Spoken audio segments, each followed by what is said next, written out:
Hey BookTube, Chelsea the Reading Outlaw here to do a video you guys knew we were gonna do. You knew it was coming. You knew we weren't just gonna not talk about it. You guys have seen the title. You know what this video is. Not too long ago, I don't remember exactly when because time is a flat circle and everything in 2018 is the upside down.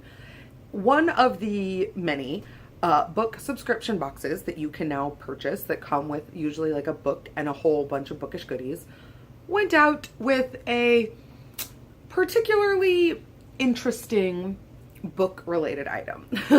If you were not on Twitter when this happened, if you were not on book Twitter or YA Twitter, or if this just somehow completely skipped you by, welcome to the madness that was that particular story of the timeline. Now granted, this is a book boyfriend box that people elected to receive who were supposed to be over the age of, I believe it was 17 or 18. And you had to self-select into receiving the box, and you were supposed to check the box that indicated that you were above the age of 18 and thus could be receiving items like this particular item. Anybody who knows a teen, was a teen, has ever worked with a teen knows that clicking a box and self-selecting isn't all that hard. That being said, I don't actually care about that. Let's just go ahead. We're just going to go ahead and name the elephant. I'm talking about the dick soap. I'm talking about the soap that went out. I will go ahead and put in a picture of it here. Yeah, that's the dick soap. The dick soap went out in a book boyfriend themed box along with some choice pieces of fan fiction about Rysand, who is one of the main characters in Sarah Maas's A Court of Thorns and Roses series. So, fine, whatever. There are several layers of unpacking to do with this particular issue that came up. I saw several different people, each addressing kind of different aspects of this topic. And as is my nature, I just wanted to weigh in. I just think it's an interesting choice to include such an anatomically correct dick soap and then put a suction cup on the bottom. I understand that the logic behind that is that you can stick it next to your sink, soap up your hands, and then go about your hygienic way. Sure, cool, whatever. Here's the thing. There are an unfortunately large percentage of women who would not, younger women especially, teens especially, who would not understand that receiving such an item is not supposed to go anywhere in, near, or around your actual vagina. And some of you might be kind of rolling your eyes or shaking your head at the idea that somebody would ever think to potentially masturbate with a piece of soap. But the course of human history has proved that people, younger people especially, can and will do all sorts of funny things. If teens will put Tide Pods in their mouths to let them dissolve, I guarantee you a teenage girl out there without the money or a parental oversight or ability to purchase actually body-safe sex toys who receives this anatomically correct dick-shaped object will find something to do with it that has nothing to do with hand soap. So that's my kind of biggest issue, and that's one of the kind of things we're going to talk about today because I have some book recs that I think could combat that problem a little bit. But back to the dick soap, which is still a sentence I can't believe I'm having to say out loud. The other thing that I saw brought up that I thought was an interesting thought that didn't really get teased out quite as much of some of the other ones is this idea of authorial oversight, publishing oversight, and the interconnection between fan objects and purchasable representations of fandom and creators. So obviously, pretty much as soon as this started circulating, Sarah J. Maas and the publishing house came out and said that they had nothing to do with the dick soap. They did not know about the dick soap. They did not okay the dick soap. They had no idea that the dick soap was going out in the boxes. But here's the thing. Either somebody had to okay it and just okayed it and rubber stamped it and didn't really look, which was a failure in professional oversight, or nobody okayed it and you're basically allowing your brand to just be kind of used willy-nilly and associated with potential things like dick soap. Added to this is the fact that included in the box, which were sold for profit, were pieces of fan fiction. Now granted, the pieces of fan fiction were listed as bonus items, they were not, the individual units themselves were not sold for profit. They're not violating any kind of rules. But again, it begs the question of if there was no corporate or authorial oversight to this box, just some questionable decisions were made on other aspects beyond just the fact that this dick soap was included. And then the last thing I wanted to talk about, which is the second half of the book Rex part of this episode, is going to be the entire idea of the book boyfriend box and the fact that it is still a young adult box that was supposed to be geared at those over the age of 18. And like, here's my thing. I love young adult. You guys know that I love young adult. I love young adult heroes. I find it really creepy that grown-ass adult women talk about having book boyfriends. I love Rysand. I wish that I had read the books at the age of my life when it would have been appropriate to claim Rysand as a book boyfriend, because I probably would have. But here's the thing. I'm an adult.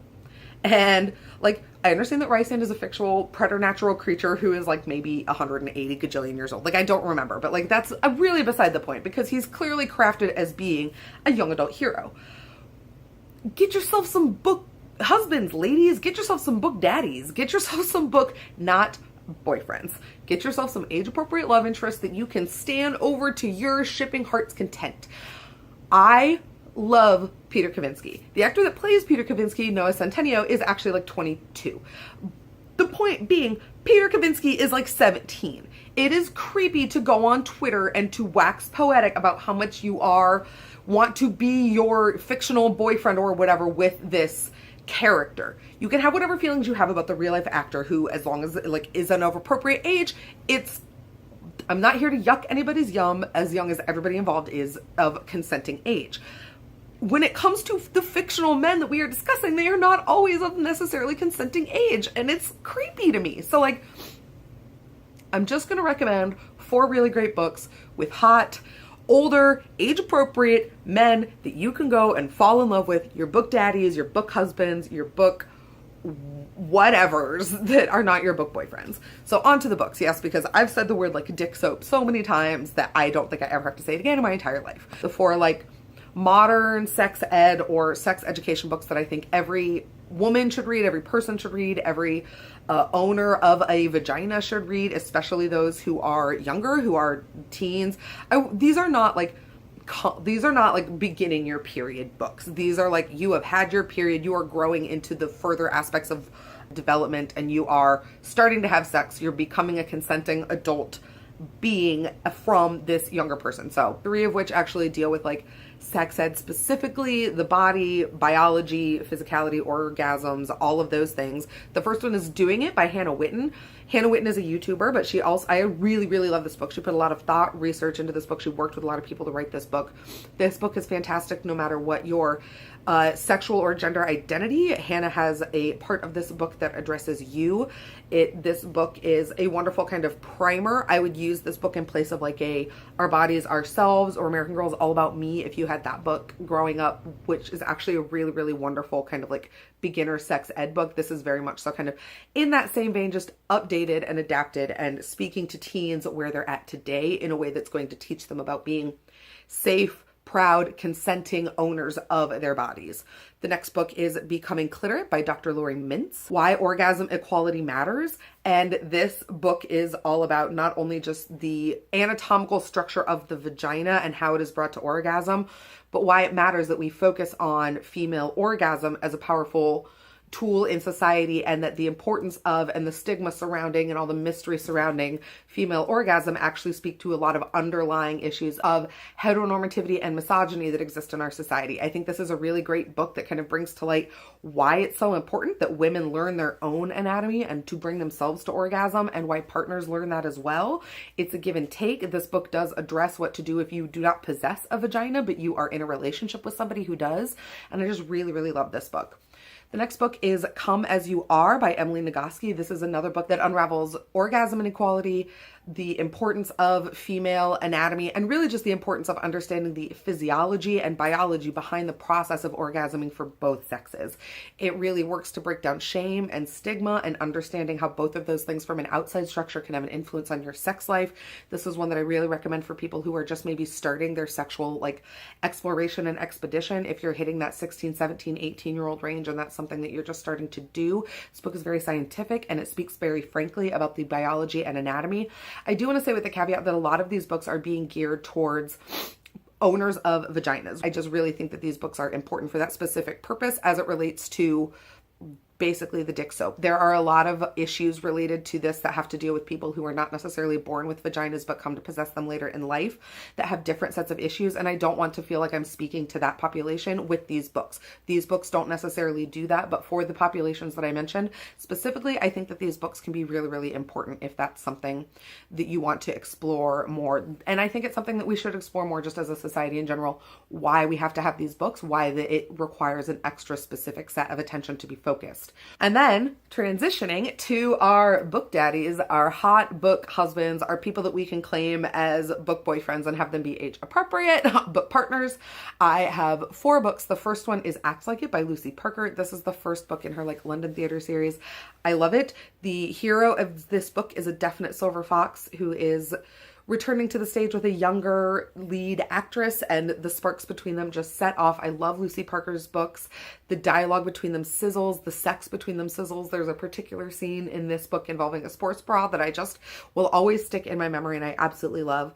The next book is Hurts to Love You by Alicia Rye. This is the 3rd book in the series, and I would recommend that you read the first 2. Now, there are really great adult heroes and heroines in all of the series of this book, but there's something about the hero of this 3rd book, Gabe, who just, God, he wants to protect his heroine in a way that feels very familial. He also is just, he's tall, he's rugged, he's got that red hair and that man bun. It's just, look at him and he screams zaddy, and I love Gabe so much. Alicia does such good heroes, but Gabe is my favorite.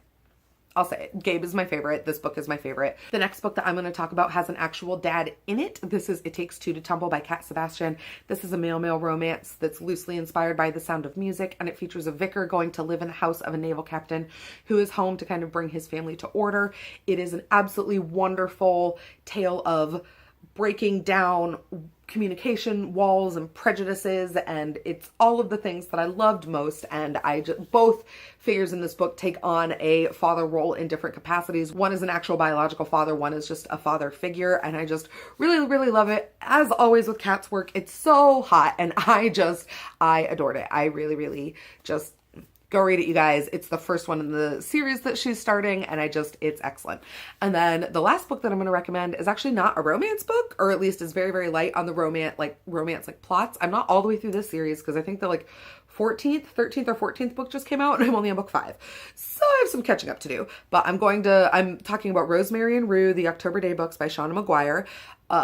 Tybalt, Prince of Cats, he's aces, guys. He's aloof. He's cat-like, but he's also the lord of his kingdom, and he has to take care of all of his cat. And it's just, I love Tybalt. I'm very much so looking forward to watching that unfold over the rest of the books. If you know how it works, do not say anything to me. You are verboten from saying anything to me, but I highly recommend that you pick up the first Toby Day book, Rosemary and Rue, and you can read along with me as we get more and more into this fairy world, specifically the relationship between Toby and Tybalt. So yeah, that's my book on the dick soap thing, guys. I don't know. I really felt the need to talk about it. I really felt the need to take the chance to champion and shout about all of these amazing books again. So yeah, if you have thoughts on everything that happened, if you missed what happened and this was your update, then I'm sorry that you had to know that this existed.